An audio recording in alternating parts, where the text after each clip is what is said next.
സ്വർഗസ്ഥനായ പിതാവേ, അവിടുത്തെ രാജ്യം വരേണമേ.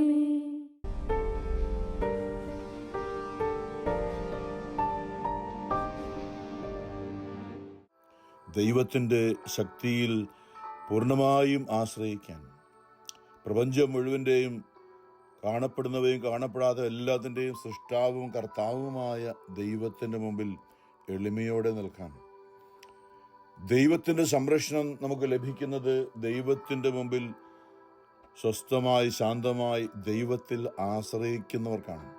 സങ്കീർത്തനം 91 പലപ്പോഴും നമ്മൾ ചിന്തിച്ചാണ്, അത്യുന്നതൻ്റെ മറവിൽ വസിക്കുന്നവനും സർവശക്തൻ്റെ തണലിൽ കഴിയുന്നവനും. എല്ലാ സംരക്ഷണം അവിടെയാണ്.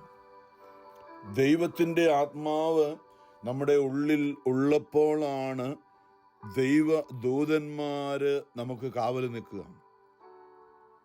ദൈവത്തിൻ്റെ ആത്മാവ് ഒരു വ്യക്തിയിൽ ഉള്ളപ്പോഴാണ് ദൈവദൂതന്മാര് അവർക്ക് സംരക്ഷണം നൽകുക, വ്യക്തികൾക്ക് സംരക്ഷണം നൽകുക. കാരണം ദൈവത്തിൻ്റെ ദൂതന്മാരാണ്, ദൈവത്തിന് സേവ ചെയ്യുന്നവരാണ്. നമ്മൾ അറിയേണ്ട, ഇന്നലെ നമ്മൾ ചിന്തിച്ച, ദൈവ ആത്മാവായി നമ്മുടെ ഉള്ളിൽ വസിക്കുമ്പോഴാണ് നമുക്ക് സംരക്ഷണവും അനുഗ്രഹവും ദൈവിക പദ്ധതികളും മുഴുവനും നടപ്പാക്കപ്പെടുക. ദൈവം അതിനായിട്ടാണ് തിരുസഭ സ്ഥാപിച്ചതും പരിശുദ്ധാത്മാവായി ഓരോ മനുഷ്യൻ്റെയും ഉള്ളിൽ ആത്മാവായി വന്ന് വസിക്കാൻ തീരുമാനമെടുത്തതും. അവിടെയാണ് പൂർണ്ണമായ ദൈവ അനുഗ്രഹവും ദൈവിക സംരക്ഷണവും. ദൈവത്തിൻ്റെ ആത്മാവ് ഉള്ളിലുള്ളവരാണ് ദൈവമക്കള്. റോമർ 8 ഇന്നലെ ദൈവ ആത്മാവിനാൽ നയിക്കപ്പെടുന്നവരെല്ലാം ദൈവത്തിൻ്റെ പുത്രന്മാരാണ്, മക്കളാണ്.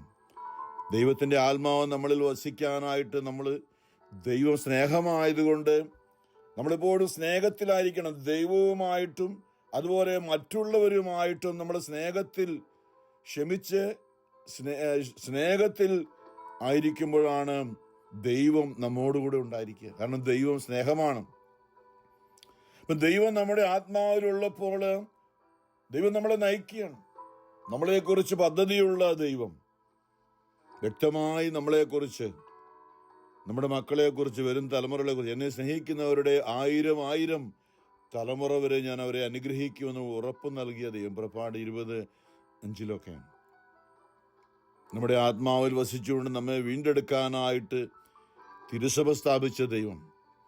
ദൈവത്തിൻ്റെ എല്ലാ പ്രവൃത്തികളും നമ്മെ വീണ്ടെടുക്കാൻ, നിത്യതയിലേക്ക് നമ്മുടെ ആത്മാവിനെ ഈ ലോക ജീവിതശേഷം നമ്മുടെ നിത്യതയിൽ എത്താൻ വേണ്ടിയാണ് എല്ലാ ദൈവിക സംവിധാനങ്ങളും. ദൈവത്തിന് ഒരൊറ്റ ചിന്ത മാത്രമേ ഉള്ളൂ, ഒരാൾ പോലും നഷ്ടപ്പെട്ടു പോകാതെ. നമ്മളതറിയണം. ഈ ആഗോള സഭയിൽ എന്നിട്ട് വിശുദ്ധ കുർബാനയിൽ 1-ാമത്തെ വായനയിൽ യേശുവിനെ കുറിച്ച് പറയുന്നത്, മനുഷ്യവർഗത്തിന്റെ രക്ഷയ്ക്കായി വന്ന യേശുക്രിസ്തു ഈ ഭൂമിയിലായിരുന്നപ്പോൾ, എബ്രായർ 5 എന്നത്തെ 1-ാമത്തെ വായന, 5 മുതൽ വായിക്കുകയാണ്. അതുപോലെ ക്രിസ്തുവും പ്രധാന പുരോഹിതനാകുന്നതിന് തന്നെ തന്നെ മഹത്വപ്പെടുത്തിയില്ല. നീ എൻ്റെ പ്രിയപുത്രനാണ്, ഇന്ന് ഞാൻ നിനക്ക് ജന്മമേകി എന്ന് അവനോട് പറഞ്ഞവൻ തന്നെയാണ് അവനെ മഹത്വപ്പെടുത്തിയത്. ദൈവത്തിൻ്റെ നിയോഗമാണ്. ആരും സ്വയം ഏറ്റെടുക്കുന്നതല്ല. നമ്മൾ ഇന്ന് ഒരു വിശുദ്ധനാണെങ്കിൽ, വിശുദ്ധിയാണെങ്കിൽ അത് ദൈവത്തിൻ്റെ, നമ്മോടുള്ള ദൈവം നമ്മിലുള്ളത് കൊണ്ടാണ്. നമ്മൾ അതിനായി ജീവിതം അടിയറ വെച്ച് കഴിഞ്ഞാൽ ദൈവമാണ് നമ്മുടെ ജീവിതത്തെ ദൈവികമാക്കി, യേശുവിനെ ഒരു പുരോഹിതനാക്കി, നിത്യപുരോഹിതനാക്കി ഉയർത്തത് ദൈവപിതാവിൻ്റെ നിശ്ചയമാണ്. ഈ ഭൂമിയിലായിരുന്നപ്പോൾ യേശു അതിനെക്കുറിച്ചൊന്നും വീമ്പിളക്കുന്നില്ല. എളിമപ്പെട്ടു, അടിമപ്പെട്ടുകൊണ്ട് ദൈവപിതാവിൻ്റെ ഹിതത്തിന് പൂർണ്ണമായും, അല്ലെങ്കിൽ ദൈവവചനത്തിന് പൂർണ്ണമായും തന്നെ സമർപ്പിക്കുകയാണ് ഈശോ. പിതാവേ, അങ്ങയുടെ ഹിതം എന്നിൽ നിറവേറട്ടെ. കഷ്ടാനുഭവത്തിലൂടെ കടന്നു പോകുവാൻ ഗേത്സമയം തോട്ടത്തിൽ പ്രാർത്ഥിക്കുമ്പോൾ വരാനിരിക്കുന്ന സകല സഹനങ്ങളും പീഡകളും ഒക്കെ കണ്ടുകൊണ്ട് നിവൃത്തിയുണ്ടെങ്കിൽ ഇത് എന്നിൽ നിന്ന് അകന്നു പോകട്ടെ എന്ന് പറയുന്നെങ്കിലും, പിതാവേ, എന്നാൽ എൻ്റെ ഇഷ്ടമല്ല, അങ്ങയുടെ ഇഷ്ടം എന്നിൽ നിറവേറട്ടെ എന്ന് അപ്പോഴെ പൂർണ്ണമായും ദൈവവചനത്തിനായിട്ട് അടിയറ വയ്ക്കുകയാണ്. അപ്പം ദൈവികമായൊരു നിയോഗം ഉണ്ട്, നമുക്ക് എല്ലാവർക്കും ഉണ്ട്. നമ്മൾ ഈ ഭൂമിയിൽ ആരും ആയിക്കൊള്ളട്ടെ, നമുക്ക് എല്ലാ തരത്തിലുള്ള ലോകത്തിൻ്റെതായ എല്ലാ കാര്യങ്ങളും ഉണ്ടായിരിക്കാം. പക്ഷെ നമ്മൾ ദൈവത്തിനായി നമ്മുടെ ജീവിതത്തെ അടിയറ വയ്ക്കുമ്പോൾ മാത്രമാണ് നമുക്ക് പണമോ പേരോ പ്രതാപമോ ഒക്കെ ഉണ്ടെങ്കിൽ അത് പിന്നീട് അനുഗ്രഹമായി തീരുന്നത് ദൈവം നമ്മുടെ കൂടെ ഉള്ളപ്പോഴാണ്.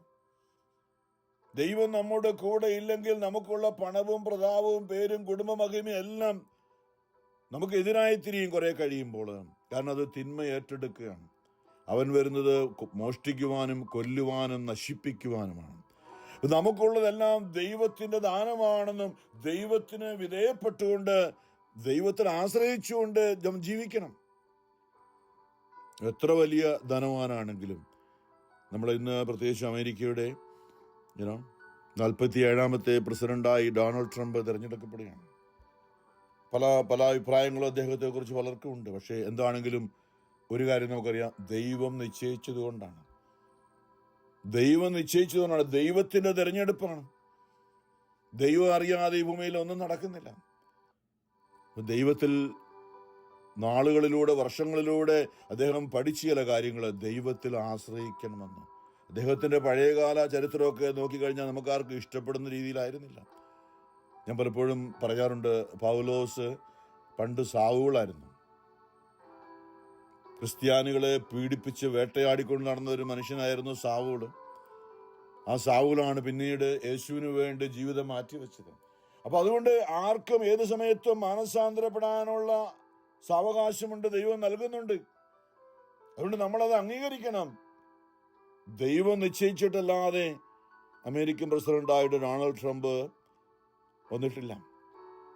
അതിനും ദൈവഹിതപ്രകാരം ആ 4 വർഷം വിനിയോഗിക്കാൻ അദ്ദേഹം ശ്രമിക്കുകയാണെങ്കിൽ തീർച്ചയായും വലിയ കാര്യങ്ങൾ ദൈവം അദ്ദേഹത്തിലുള്ള പ്രവർത്തിക്കും. കാരണം നമുക്കറിയാം, ഈ ദേശമാണ് ദൈവത്തിൽ ആശ്രയിച്ചുകൊണ്ട് സമ്പത്തും ദൈവം തന്നതാണ്. ഞങ്ങളുടെ സമ്പത്ത് ദൈവമാണ്. ഇൻ ഗാഡ് വി ട്രസ്റ്റ് എന്ന് ഓരോ ഡോളർ ബില്ലിലും എഴുതി വെച്ചിട്ടുണ്ട്, ഓരോ കോയിനിലും എഴുതി വെച്ചിട്ടുണ്ട്, ഇൻ ഗാഡ് വി ട്രസ്റ്റ് എന്ന്. അതിപ്പോഴല്ല, പണ്ട്. അതുകൊണ്ട് തന്നെയാണ് ഈ ദേശം ലോകത്തിലെ 1ാമത്തെ ദേശമായി ഉയർന്നത്. ദൈവത്തിന് വിധേയപ്പെട്ട് സമ്പത്തും പ്രൗഢിയും ഒക്കെ എല്ലാം ദൈവത്തിൻ്റെതാണെന്നുള്ളൊരു ഏറ്റുപറച്ചിൽ അവർ നടത്തി. അവിടെ കുഴപ്പങ്ങളൊക്കെ പലതും ഉണ്ടായില്ലെന്ന് ഞാൻ പറയുന്നില്ല. പക്ഷേ അവരുടെ ആ ഒരു തീരുമാനം തീർച്ചയായിട്ടും നമ്മളുടെ ജീവിതത്തിലും നാം ആരുമായിക്കൊള്ളട്ടെ, ദൈവമാണ് നമ്മുടെ അപേക്ഷയില, ദൈവമാണ് നമ്മുടെ ആശ്രയം എന്നൊരു ബോധ്യം നമുക്കുണ്ടെങ്കിൽ ദൈവം ആത്മാവായി നമ്മുടെ ആത്മാവിൽ വസിക്കാൻ ഇന്നലെ നമ്മൾ ചിന്തിച്ചു, അവൻ ആത്മാവായി തീർന്നുവെന്ന്. യേശുക്രിസ്തു മനുഷ്യനായി വന്നവൻ വീണ്ടും ആത്മാവായി മാറി. എന്തിനാ? നമ്മുടെ ആത്മാവിൽ, നമ്മുടെ ഉള്ളിൽ, നമ്മുടെ ആത്മാവിൽ വന്ന് വസിച്ച് നമ്മളെ നയിക്കാൻ, നമ്മളെ സ്വന്തമാക്കിയവനെ ആത്മാവായി നമ്മുടെ ഉള്ളിൽ വസിക്കുന്നവനാണ്.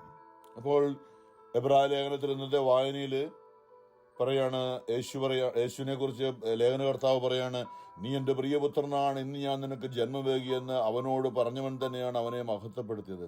അവിടുന്ന് വീണ്ടും പറയുന്നു, മെൽക്കിസദേക്കിന്റെ ക്രമപ്രകാരം നീ എന്നേക്കും പുരോഹിതനാണ്. തൻ്റെ എബ്രായർ 5:7 യേശു ഈ ഭൂമിയിൽ എങ്ങനെയായിരുന്നു? ദൈവം മനുഷ്യനായി എന്ന് പറഞ്ഞാൽ എല്ലാ അധികാരമുള്ള. യോഹന്നാൻ സുവിശേഷത്തിൽ പറയുന്നതാണ്, ഒന്നും അവനെ കൂടാതെ ഉണ്ടായിട്ടില്ല, എല്ലാം അവൻ മൂലമുണ്ടായി. യേശുവിനെ കുറിച്ച്, അവൻ വചനമാണ്, വചനം മാംസമായതാണ് യേശു. വചനത്താലാണ് എല്ലാം ദൈവം സൃഷ്ടിച്ചത്. അതുകൊണ്ട് യോഹന്നാൻ പറയുകയാണ്, എല്ലാം അവൻ മൂലമുണ്ടായി, ഒന്നും അവനെ കൂടാതെ ഉണ്ടായിട്ടില്ല. വചനം മാംസം ധരിച്ച് നമ്മളുടെ ഇടയിൽ വന്ന് വസിച്ചു എന്നാണ് യോഹന്നാന്റെ സുവിശേഷം 1-ാമത്തെ അധ്യായം ആരംഭിക്കുന്നത്. അങ്ങനെ ദൈവം മനുഷ്യനായി വന്നുകൊണ്ട് മനുഷ്യരിൽ ഏറ്റവും താഴ്ത്തപ്പെട്ടവനായിട്ട് അവൻ സ്വയമായി. ഈ ഭൂമിയിലെ ഏറ്റവും താഴ്ത്തപ്പെട്ട മനുഷ്യനായ യേശു മാറി. അതിൻ്റെ അടിയിൽ ഇനി ആരും ഇല്ലാത്ത രീതിയിൽ അവൻ മരിച്ചപ്പോൾ അവൻ പാതാളത്തിൻ്റെ അടിത്തട്ടിലേക്ക് ഇറങ്ങിപ്പോയി. അവിടെയുള്ളവരോട് ഇടപെട്ടു. എല്ലാത്തിൻ്റെ മേലും അധികാരമുള്ളവനായിട്ട് അവൻ മാറി. തിന്മയുടെ മേൽ അധികാരമുള്ളവനായി മാറി. നരകം അവൻ കീഴ്പ്പെടുത്തി. നരകത്തിന്റെ ശക്തികളുടെ മേൽ അവൻ അധികാരം ഏറ്റെടുത്തു. ഇവിടെയാണ് ഇങ്ങനെ പറയുക, തന്റെ ഐഹിക, എബ്രായർ 5:7, തന്റെ ഐഹിക ജീവിതകാലത്തെ ക്രിസ്തു, ദൈവം മനുഷ്യനായി വന്നതാണ് ക്രിസ്തു അതങ്ങനെ ആകേണ്ടത് മനുഷ്യരായ നമ്മളെ വീണ്ടെടുക്കാൻ വേണ്ടിയിട്ടാണ്. ഇതാണ് ക്രിസ്തുവിൻ്റെ യേശു ക്രിസ്തുവിൻ്റെ പ്രത്യേകത. നമുക്ക് വേണ്ടി നമ്മുടെ പാപങ്ങൾ മുഴുവൻ മനുഷ്യവർഗത്തിന്, ഞാൻ വീണ്ടും ഓർപ്പിക്കുകയാണ്, പലപ്പോഴും അതാണ്, ഏതു ജാതിയിൽപ്പെട്ടവനായാലും. നമ്മളിന്ന് ജാതിയും മതവും ഒക്കെ തിരിച്ചിങ്ങനെ പറയാറുണ്ട്, പക്ഷേ ക്രിസ്തുവിന് ജാതിയും മതമൊന്നുമില്ല. പൗലോസ് അപ്പോസ്തലനെ അയച്ച വിജാതിയരുടെ അടുക്കിലേക്കാണ്. അന്ന് യഹൂദരല്ലാതിരുന്ന ഗ്രീസിലേക്കും റോമിലേക്കും ഒക്കെയാണ് പൗലോസിനെ അയച്ചത്. അങ്ങ് വിജാതിയരുടെ അടുക്കൽ എന്ന് പറയുമ്പോൾ എല്ലാവരും ദൈവത്തിൻ്റെ മക്കളാണ് എന്നുള്ള ഒരു കാഴ്ചപ്പാട് അത് നമുക്കെന്തറിയാം. അപ്പോൾ യേശു മരണത്തിൽ തന്നെ രക്ഷിക്കാൻ കഴിവുള്ളവന് കണ്ണുനീരോടും വലിയ വിലാപത്തോടും കൂടെ പ്രാർത്ഥനകളും യാചനകളും സമർപ്പിച്ചു. അവൻ്റെ ദൈവഭയം മൂലം, ഓർത്തു നോക്കി, മനുഷ്യനായ ഭൂമിയിൽ ദൈവമായിരിക്കെ പൂർണ്ണ ദൈവവും പൂർണ്ണ മനുഷ്യനുമായിരുന്നു. തൻ്റെ ദൈവികത അവൻ മാറ്റിവെച്ചിട്ട് മനുഷ്യനായി തീർന്ന, പൂർണ്ണ ദൈവവും പൂർണ്ണ മനുഷ്യനുമായ ഒരേ സമയത്തായിരുന്നവൻ, അവൻ മനുഷ്യനായ അവസ്ഥയിൽ പൂർണ്ണമായും ദൈവത്തിന് വിധേയപ്പെട്ട് ജീവിച്ചു.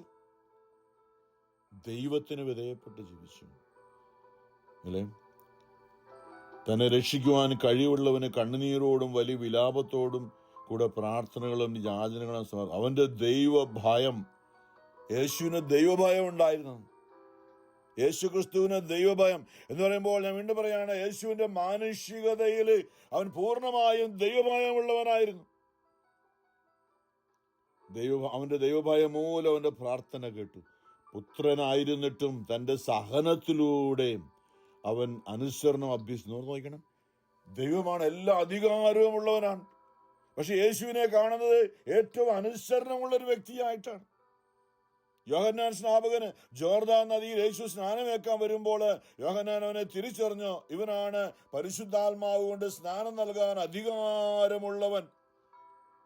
അവൻ വെള്ളത്തിലേക്ക് ഇറങ്ങിയിട്ട് യോഹന്നാന്റെ മുമ്പിൽ തലകുനിച്ച് നിന്നപ്പോൾ യോഹന്നാൻ ചോദിക്കുന്ന ചോദ്യമുണ്ട്, നീ എനിക്ക് സ്നാനം നൽകേണ്ടിയിരിക്കെ എങ്ങനെയാണ് ഞാൻ നിനക്ക് സ്നാനം നൽകുന്നത്? അപ്പോൾ യോഹന്നാൻ യേശു പറഞ്ഞതാണ്, എല്ലാ നീതിയും പൂർത്തിയാക്കേണ്ടതിന് ഇപ്പോൾ ഇങ്ങനെ ആയിരിക്കട്ടെ. യേശു അവൻ്റെ മുമ്പിൽ തലകുനിച്ച് വെള്ളത്തിലേക്ക് സാധാരണ എല്ലാവരെയും സ്നാനപ്പെടുന്ന യേശുവിൻ്റെ മാനുഷികതയും, മനുഷ്യനായ യേശുവിനെ ദൈവികത ഉണ്ട്. അത് കാര്യമായി പരിഗണിക്കാതെ തന്നെ വെറും മനുഷ്യനാക്കി മാറ്റിക്കൊണ്ട് മാനുഷികമായ അവസ്ഥയിലൂടെ കടന്നു പോകുന്ന ദൈവം തന്നെയായ യേശു. നമ്മൾ തിരിച്ചറിയണം, ഇത് മനുഷ്യബുദ്ധിക്ക് അത്ര എളുപ്പമല്ല ഇത് മനസ്സിലാക്കാൻ. അവൻ യോഹന്നാൻ സ്നാപകന്റെ മുമ്പിൽ എളിമപ്പെട്ടു. യേശു നോക്കി ബാലനായിരിക്കെ തൻ്റെ അമ്മയ്ക്കും തൻ്റെ വളർത്തുപിതാവായ യോസേപ്പിനും വിധേയപ്പെട്ടു. 4ാമത്തെ പ്രമാണമാണ് മനുഷ്യരോട് പറയുന്നത്. 4ാമത്തെ പ്രമാണം അല്ലേ, നല്ലൊരു ജീവിതകാലത്ത് നല്ലൊരു ജീവിതം ഉണ്ടാകാൻ നിന്റെ അപ്പനെയും അമ്മയും നീ ബഹുമാനിക്കുക എന്ന്. അതും അവൻ അനുസരിച്ചു. 12ാമത്തെ വയസ്സിൽ ദേവാലയത്തിൽ ഉപാധീയമായി തർക്കിച്ചുകൊണ്ട് ദൈവവചനത്തെ കുറിച്ച് പഠിപ്പിച്ചുകൊണ്ടിരുന്നപ്പോൾ അമ്മ ചോദിച്ചു, എന്താ മാനം നീ കാണിച്ചു? നിന്നെ ഞങ്ങൾ അന്വേഷിക്കുകയായിരുന്നില്ലേ? ഞാൻ എൻ്റെ പിതാവിൻ്റെ ഭവനത്തിലായിരിക്കേണ്ടതല്ലേ എന്ന് പറഞ്ഞെങ്കിലും അവർ വിളിച്ചപ്പോൾ അവൻ അവരോടുകൂടെ പുറപ്പെട്ടു. അവർക്ക് വിധേയപ്പെട്ട് ദൈവം പൂർണ്ണ വിധേയമുള്ളവനായി, അനുസരണമുള്ളവനായി ഭൂമിയിൽ ജീവിച്ചു. ദൈവവചനത്തിന്റെ പൂർത്തീകരണമാണത്. 4ാം പ്രമാണത്തിന്റെ പൂർത്തീകരണമായിരുന്നു അവൻ അവർക്ക് വിധേയപ്പെട്ടത്. അനുസരണം അഭ്യസിച്ച് പരിപൂർണനാക്കപ്പെട്ടത് വഴി അവൻ തന്നെ അനുസരിക്കുന്നവർക്കെല്ലാം നിത്യരക്ഷയുടെ ഉറവിടമായി. എന്തെന്നാൽ മെൽക്കിസദേക്കിന്റെ ക്രമപ്രകാരം അവൻ പ്രധാന പുരോഹിതനായി ദൈവത്താൽ നിയോഗിക്കപ്പെട്ടു.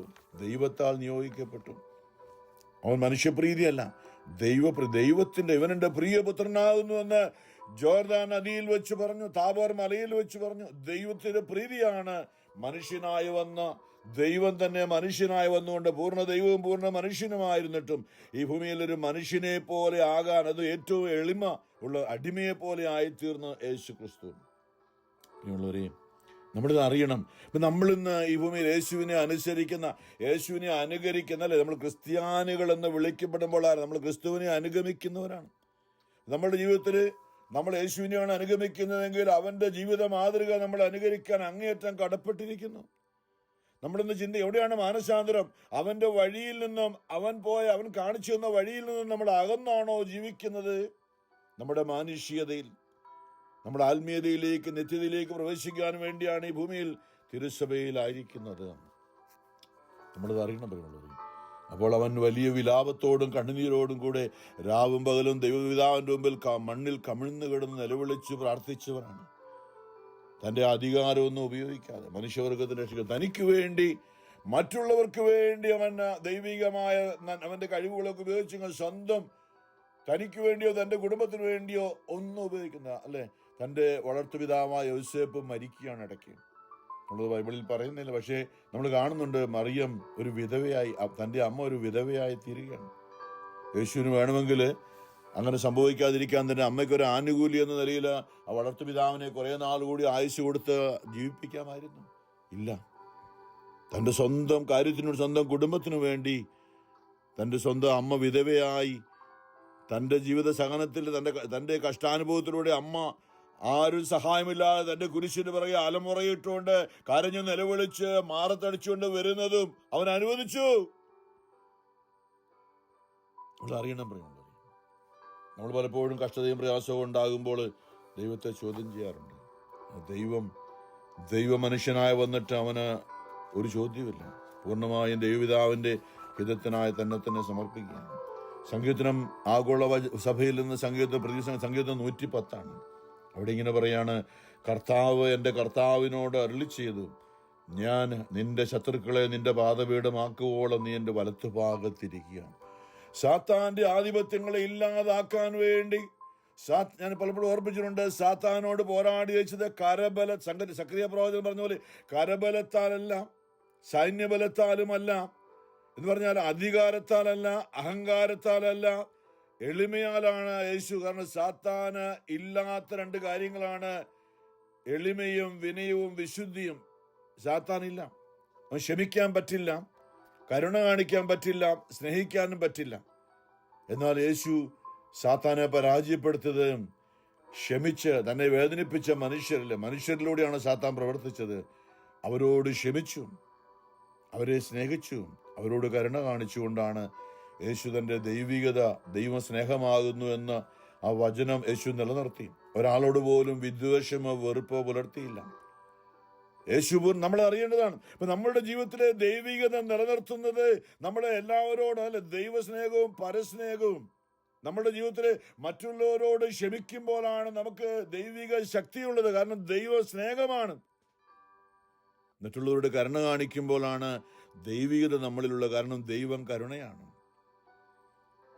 യേശു സാത്താനെ പരാജയപ്പെടുത്തിയത് തൻ്റെ കയ്യിലും കാലിലും ആണി അടിക്കുമ്പോൾ, അതികഠോരമായ ശരീരത്തിൽ വേദന എടുക്കുമ്പോഴും ഈശോ പറഞ്ഞു, പിതാവേ അവരോട് ക്ഷമിക്കണമേ, അവരോട് ക്ഷമിക്കണമേ, അവരെ അനുഗ്രഹിക്കണമേ, അവരെന്താണ് ചെയ്യുന്നവർക്ക് അറിയില്ല, അങ്ങയുടെ ആത്മാവിനാൽ അവരെ നിറയ്ക്കണമേ എന്ന് യേശു പ്രാർത്ഥിച്ചു.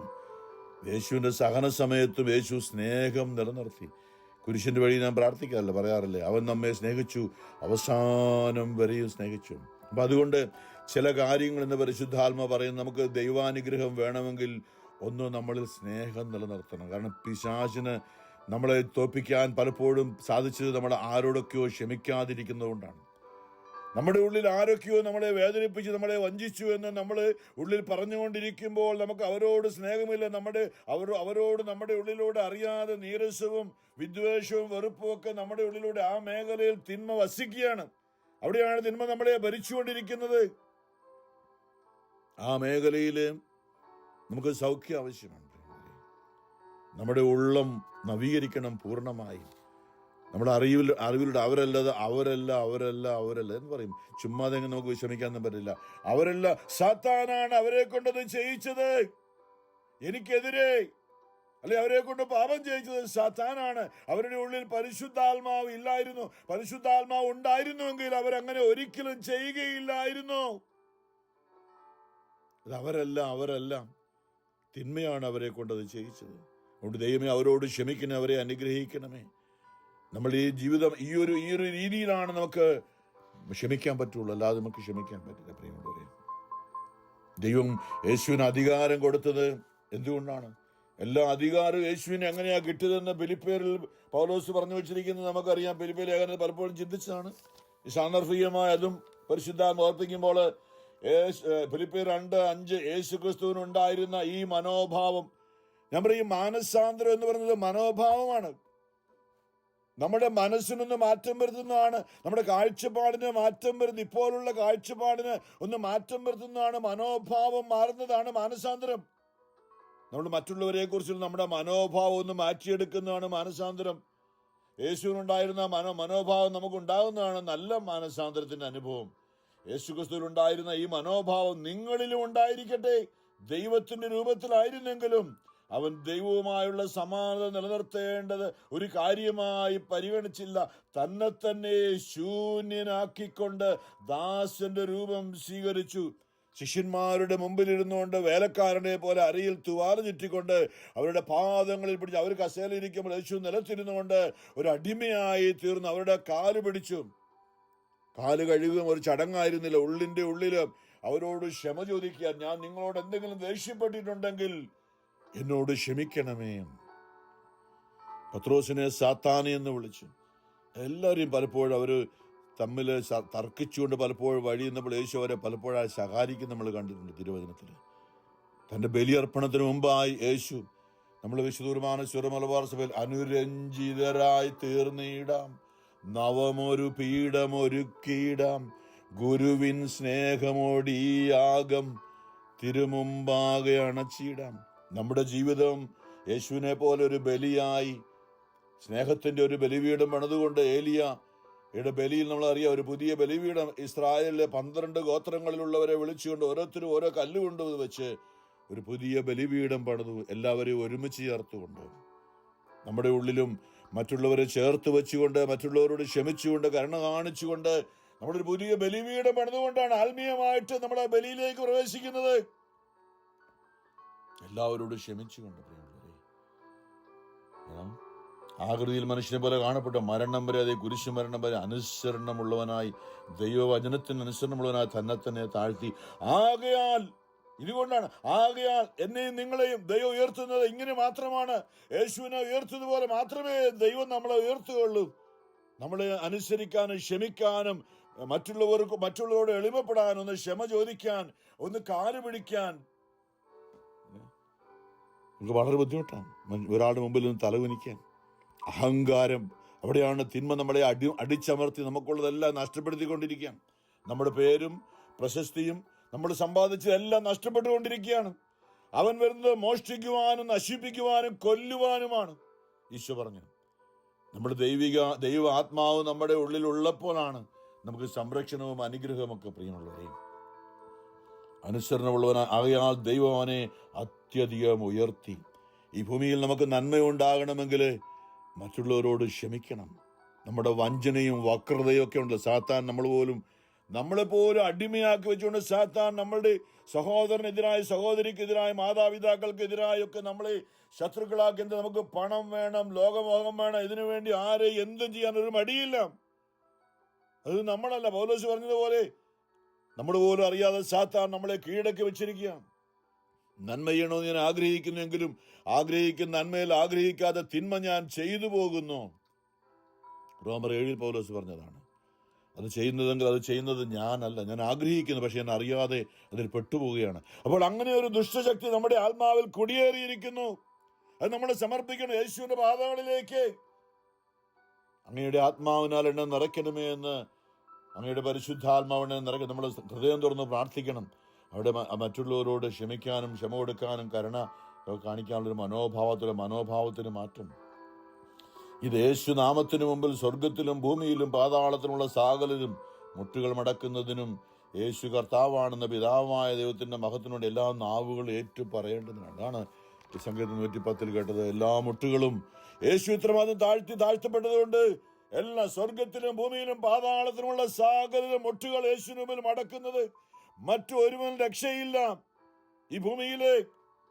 കാരണം യേശുവാണ് അത്രമാത്രം സ്വയം. ഇതുപോലെ ഒരു ദേവനോ ദേവിയോ ഈ ഭൂമിയിൽ ഉണ്ടായിട്ടില്ല. ഇതുപോലെ ഒരു മനുഷ്യവേഷത്തിൽ വന്നുകൊണ്ട് എത്രമാത്രം താഴ്ത്തപ്പെട്ടുകൊണ്ട് നമുക്ക് വേണ്ടി ബലിയായി തീർന്ന സ്നേഹം, പാപികളെ തേടി വരുന്ന സ്നേഹം, പാപികളെ സ്നേഹിക്കുകയും പാപത്തെ വെറുക്കുകയും, പാപം എന്ന് പറഞ്ഞ സാത്താനാണ്, പാപിയെ സ്നേഹിക്കുകയും പാപത്തെ വെറുക്കുകയും ചെയ്യുന്ന ദൈവം. പ്രിയമുള്ളവരെ, നമുക്കിന്ന് സമർപ്പിക്കാം. ഈശോ നമ്മളോട് സുവിശേഷത്തിൽ ഓർപ്പിക്കുന്നത് ഇന്ന് ഏതാണ്ട് ഇതുമായി ബന്ധപ്പെട്ടാണ്. മർക്കോസ് സുവിശേഷം 2-ാമത്തെ അധ്യായത്തിൽ യേശു ഒരു കാര്യം ഞാൻ ഓർപ്പിക്കുകയാണ്. 21 മർക്കോസ് 2:21, ആരും പഴയ വസ്ത്രത്തിൽ പുതിയ കഷണം തുന്നിപ്പിടിപ്പിക്കാറില്ല. അല്ലേ? നമ്മൾ ആരെങ്കിലും പഴയ വസ്ത്രം കൊണ്ടുപോയിട്ട് തയ്യക്കാരനോട് പറയോ ഇതിന് കുറെ നല്ല തുണിയും മേടിച്ചിട്ട് ഈ പഴയതിനോട് ചേർത്ത്? ഇല്ല. അയാൾ വലിച്ചാൽ പഴയതും കീറിപ്പോവും. നമ്മളിലെ പഴയ മനുഷ്യനോട് ചേർത്ത് ഒരിക്കലും ദൈവം പുതിയ നന്മ, ഒരിക്കലും പരിശുദ്ധാത്മാവ് നൽകുന്ന ഒരു നന്മയും നമ്മളിലെ പഴയ മനോഭാവത്തോട് ചേർത്ത് വെക്കാറില്ല. സമൂലം അതാണ് യേശു പറഞ്ഞത്, മാനസാന്തരപ്പെടുവിൻ. നമ്മുടെ മനോഭാവങ്ങളെ മുഴുവനും മാറ്റിയിട്ട് യേശു ക്രിസ്തുവിലാകുന്നവൻ പുതിയ സൃഷ്ടിയാണ്. പഴയത് മാറിപ്പോയി, പഴയത് കടന്നുപോയി. യേശുവ പോലും പറഞ്ഞ മാനസാന്തരപ്പെടും. മനോഭാവത്തിന്, യേശുവിൻ്റെ മനോഭാവം ഉൾക്കൊള്ളാനായിട്ട്, എല്ലാവരോടും ക്ഷമിക്കാൻ, കരുണ കാണിക്കാൻ, നമ്മുടെ ഉള്ളിൽ വാശിയും വൈരാഗ്യവും വെറുപ്പും വിദ്വേഷവും ലോകമോഹങ്ങളും സമ്പത്തിനുള്ള ആഗ്രഹവും അതുമായിട്ടൊക്കെ പോയ ഒരിക്കലും പരിശുദ്ധാത്മാവിന് നമ്മോട് ഒന്നും ചേർത്ത് വെക്കാൻ പറ്റില്ല. സമ്പൂർണമായും ഒരു പുതിയ വ്യക്തിയായി തീരുമ്പോഴാണ് ദൈവം നമ്മളെ ഉപയോഗിക്കുക. ആരും പഴയ വസ്ത്രത്തിൽ പുതിയ കഷണം തുന്നിപ്പിടിപ്പിക്കാറില്ല. അങ്ങനെ ചെയ്താൽ തുന്നിച്ചേർത്ത കഷണം അതിൽ നിന്ന് കീറിപ്പോവുകയും കീറൽ വലുതാവുകയും ചെയ്യും. ആരും പുതിയ വീഞ്ഞ പഴയ തോൽക്കുടങ്ങളിൽ ഒഴിച്ചു വെക്കാറില്ല. അങ്ങനെ ചെയ്താൽ തോൽക്കുടങ്ങൾ പിളരുകയും വീഞ്ഞും തോൽക്കുടങ്ങളും നഷ്ടപ്പെടുകയും ചെയ്യും. പുതിയ വീഞ്ഞിന് പുതിയ തോൽക്കുടങ്ങൾ വേണം. പുതിയ വീഞ്ഞ് എന്ന് പറയുമ്പോൾ നിലങ്ങൾ ചിന്തിച്ചു, പരിശുദ്ധാത്മാവിലുള്ള അഭിഷേകമാണ്. എന്നിൽ വിശ്വസിക്കുന്നവന്റെ ഹൃദയത്തിൽ നിന്നും ജീവജലത്തിന്റെ അരുവികൾ ഒഴുകുന്നു. അപ്പൊ നമ്മളൊരു പുതിയ തോൽക്കുടമായി നമ്മുടെ ജീവിതം സമൂലം പരിശുദ്ധമായ ദൈവത്തിന്റെ ആത്മാവിനെ സ്വീകരിക്കുവാൻ ഉള്ള സമ്പൂർണമായ ഒരു മാനസാന്തരപ്പെടുവിൻ. ദൈവരാജ്യം എന്ന് പറഞ്ഞാൽ ദൈവം ആത്മാവായി ഒരു വ്യക്തിയിൽ വസിക്കുന്നതിനാണ് ദൈവരാജ്യം എന്ന് പറയുക. അവരെ നയിക്കാനായിട്ട് നമുക്ക് സമർപ്പിക്കാൻ പ്രിയമുള്ളവരെ. യേശുവിൻ്റെ മനോഭാവം, അവന് ദൈവമായിരുന്നെങ്കിലും ഏറ്റവും എളിമപ്പെട്ട് ശിഷ്യന്മാരുടെ കാല് പിടിച്ച് അവരുടെ മുമ്പിൽ ഇരുന്നവൻ. ദൈവമേ, ആ ഒരു മനസ്സ് ഇത്ര ചെറുതാകാൻ ഞാൻ ഇനി എത്രമാത്രം ആത്മീയമായിട്ട് വളരണം എൻ്റെ ദൈവമേ. പരിശുദ്ധ പരമാ ദൈവകാരുണ്യനാഥനായ ഈശോയ്ക്ക് എന്നേരവും ആരാധനയും സ്തുതിയും പുകഴ്ചയും ഉണ്ടായിരിക്കട്ടെ. ആമേൻ.